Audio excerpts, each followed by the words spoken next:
Let's start episode 3 with a troubling situation you may find yourself in. Your department is undergoing change. The market tides are shifting. Your team is confused.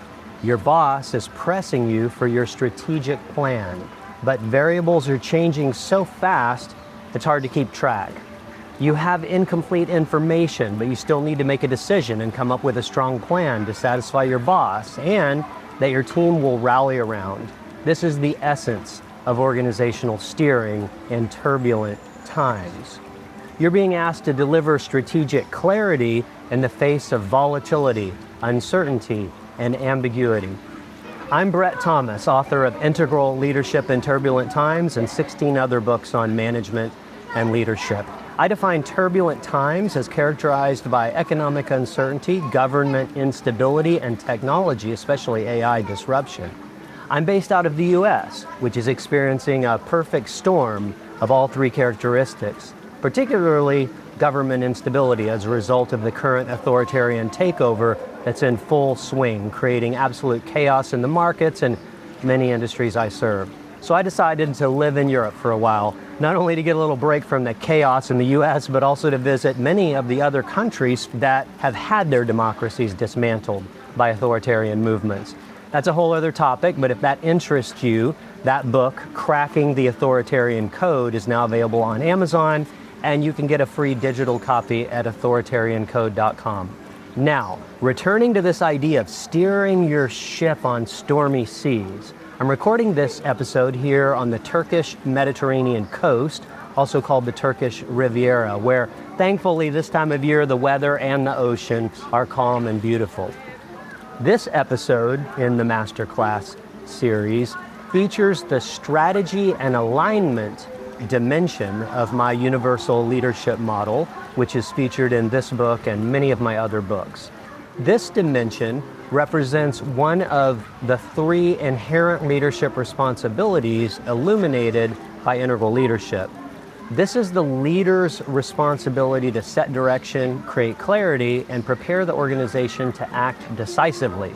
It includes 3 core competencies: sensemaking, which is diagnosing what's really going on and what to do about it; stakeholder alignment, ensuring the right people are genuinely committed to the direction you've chosen; and organizational steering, crafting a focused, adaptable strategic plan that can survive contact with reality.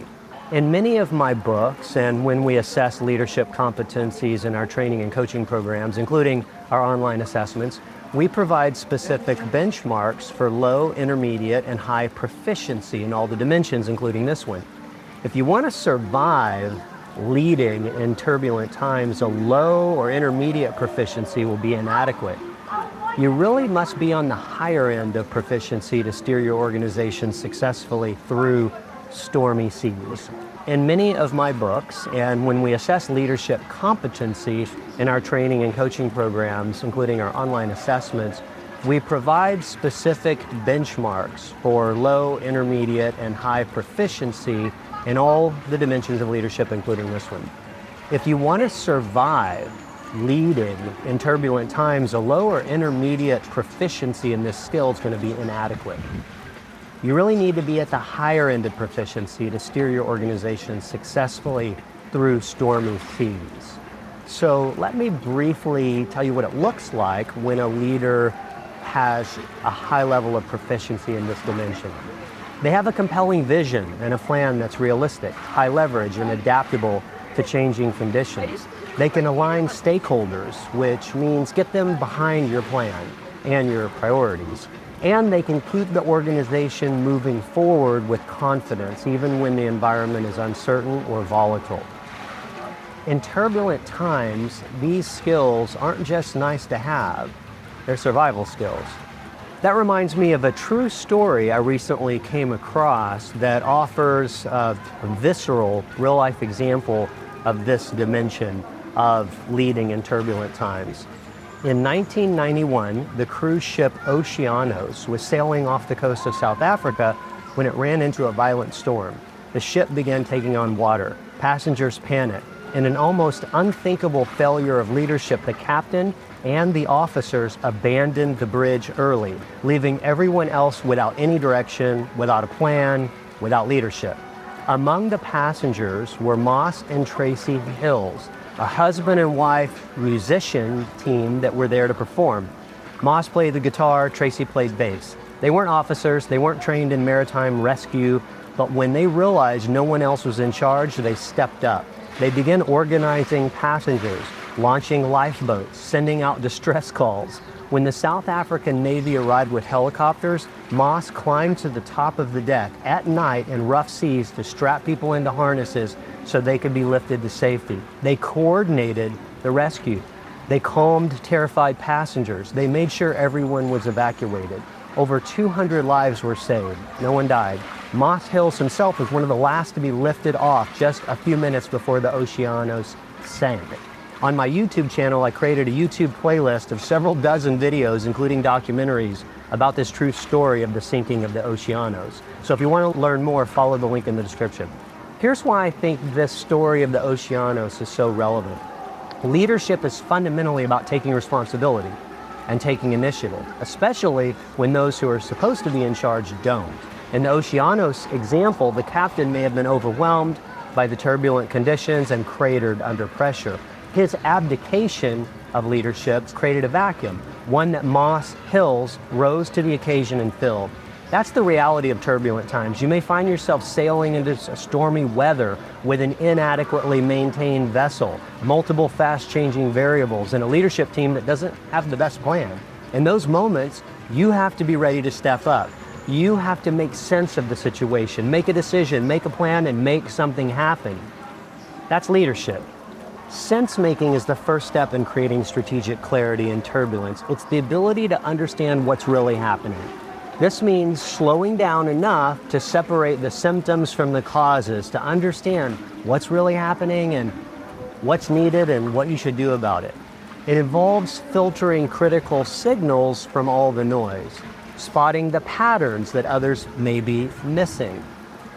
When you don't make sense of your situation, your plan, no matter how well designed, will be solving the wrong problem. And solving the wrong problem faster just gets you to failure sooner.